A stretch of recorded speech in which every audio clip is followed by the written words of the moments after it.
The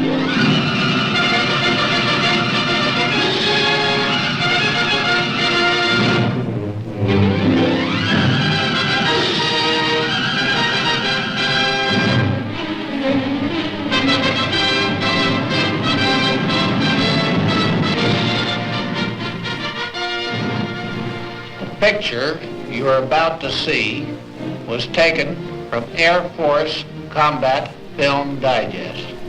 It tells a story of the vital contribution made by the Army Air Forces to victory in the Pacific.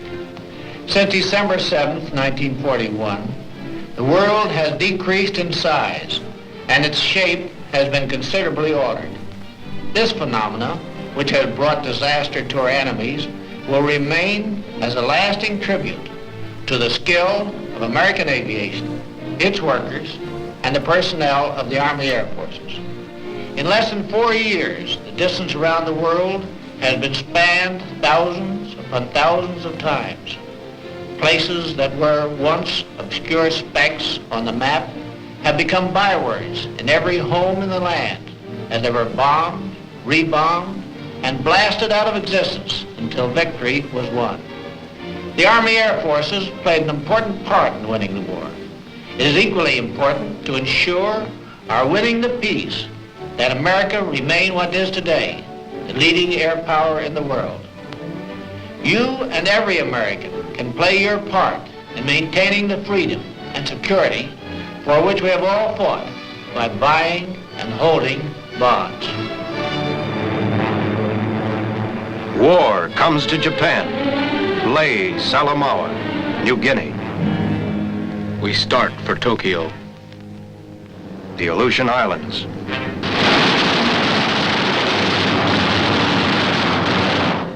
We start from another direction. China, where there was never enough of anything to fight with, except Japs.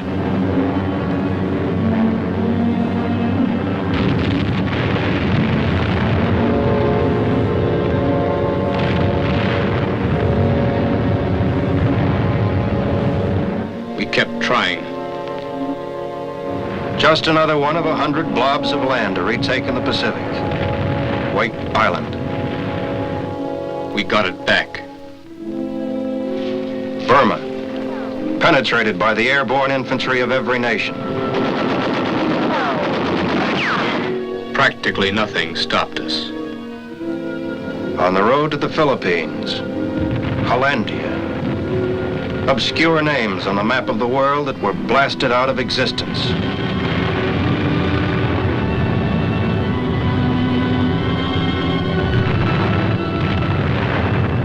And for every bomb, every bullet, and every dead Jap, we paid. We paid for a global war under conditions that hardly seem possible now. We paid with endless supplies and materiel. And our men fought and sweated and labored endlessly to advance the bomber line. That was the watchword in the Pacific. To advance the bomber line. To advance the bomber line to Tokyo. Not just from the dank malarial-infested jungles, but from the ice and snow and solitude of the north. Advance the bomber line. Get the planes in the air. Destroy the Japs. American supplies from a nation mobilized for war. Supplies of every size, shape, and description. Supplies destined for China after being shipped halfway around the world. Supplies for a global war, flown to their final destination by the Army Air Forces. This was more than a fight against the Japs. It was a fight against time and the elements. But finally, all over the Pacific and the Far East, our time began to arrive. The supply line that stretched halfway around the world served its purpose. From the airstrips that had been hacked out of the jungles, the Army Air Forces gave the infantry the one thing they lacked for so long: air-ground support. Fighter aircraft swooped down to destroy the enemy.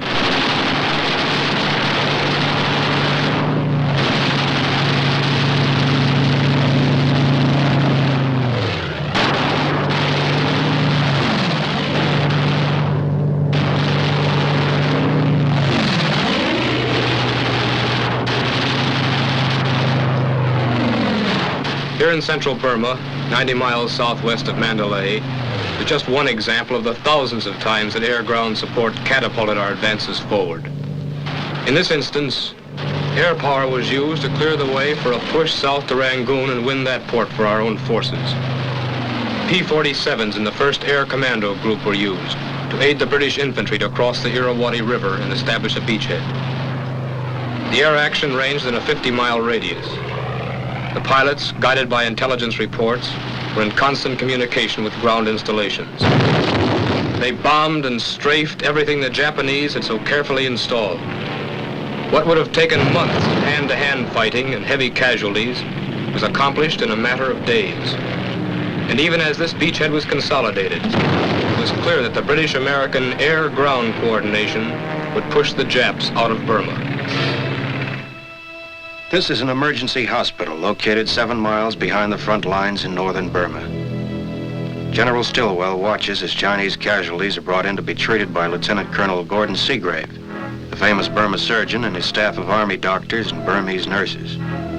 Because of the constant presence of snipers, most of the wounded were brought in during the night. They made the 7-mile trip from the front lines over jungle trails in crude man-carried litters.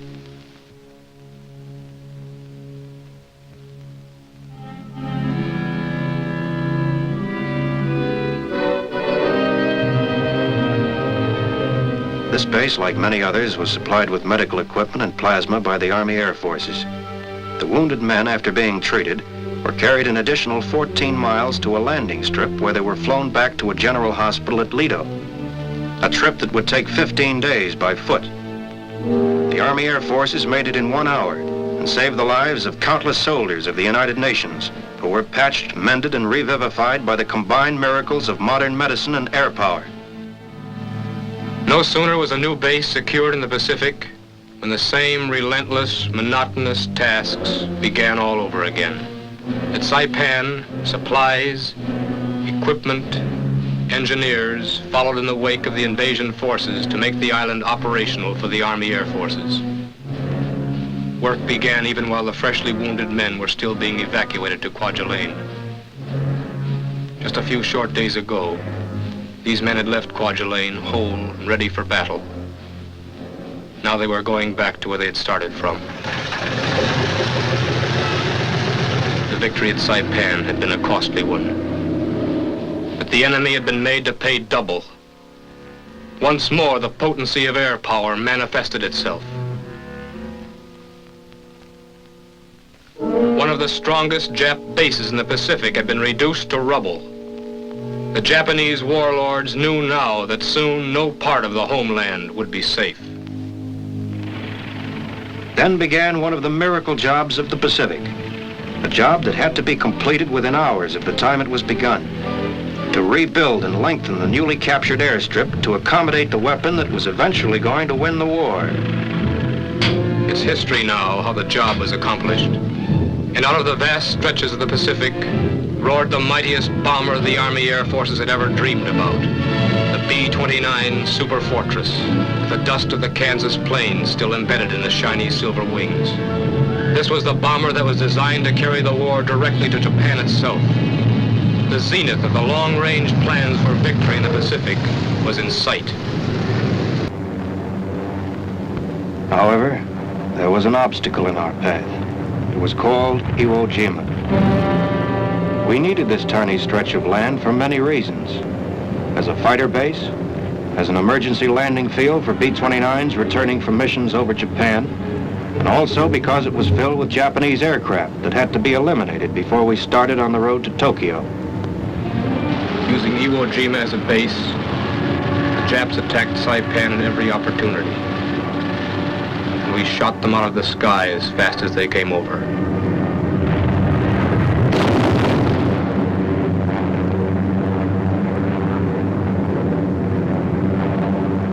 They hit us, too. Hit men. The painstakingly built airfield. And B-29s. Reasons enough to make the step that followed. So, we had to take Iwo Jima, no matter what the cost was. When the smoke and the fire and agony and the dying was over, this is what was left. But Iwo Jima was ours. The fighter planes on its airstrip were ours. And the B-29s had their emergency landing field. The road to Tokyo was wide open. Guadalcanal, New Guinea, Rabaul, and Tarawa were left behind now as the Army Air Forces began to systematically destroy vital targets of the stolen Japanese Empire.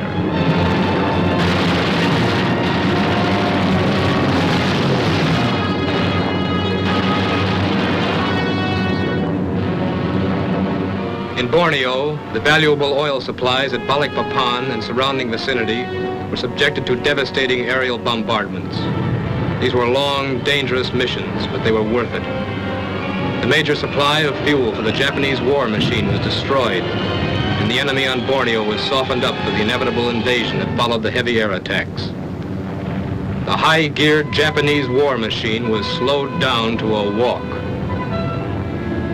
Even as the B-29s from Saipan began flying missions against Japan itself, other portions of the Army Air Forces were spearheading the attacks against the Philippines. Here the Japs were firmly entrenched. But here again, they were made to feel and realize the potency of air power. The Japs had done a lot of damage to our bases in the Philippines in 1941. When General MacArthur said he would return, he didn't mean that he'd come empty-handed. The Army Air Forces had delivered the goods prepaid.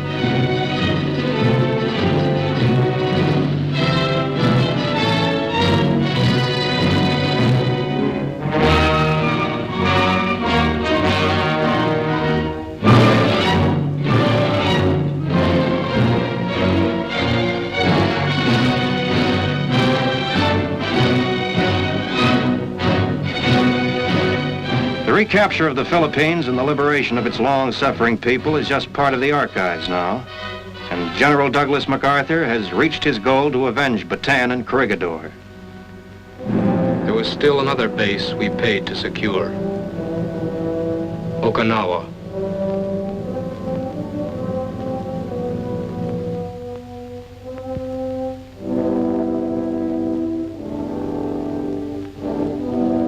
On a nearby island rests one more soldier.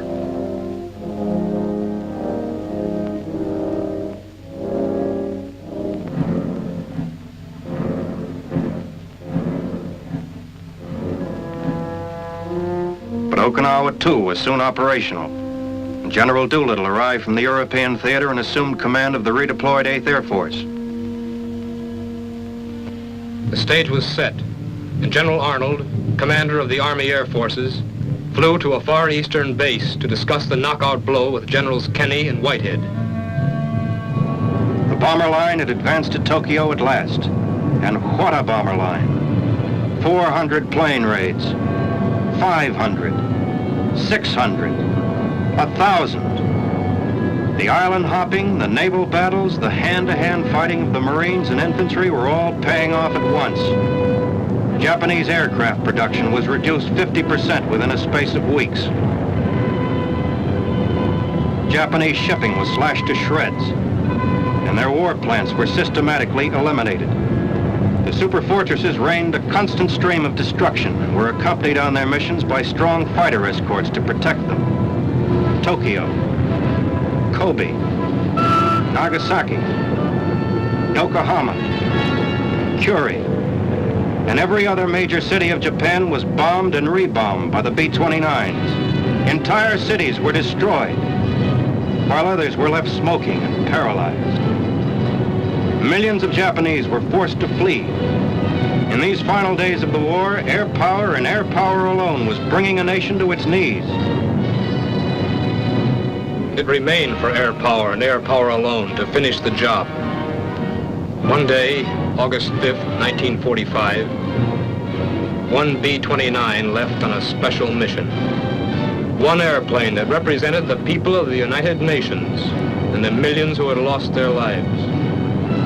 One airplane that represented millions of man-hours of labor and billions of dollars of American money. That airplane carried the atomic bomb. Its destination was Hiroshima.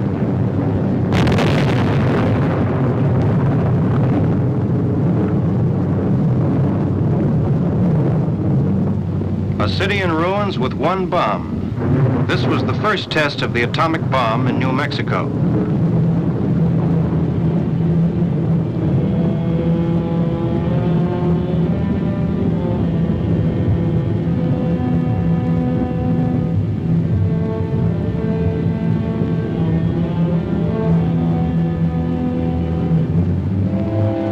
Nagasaki destroyed a few days later with a second atomic bomb, so much more powerful that the first one was already obsolete. On August 14th, 1945, the Pacific War was over. Japan surrendered unconditionally, simply by pressure from a distance. That pressure was air power, the strongest air power the world had ever known. It remains for the people of the United States to keep it that way.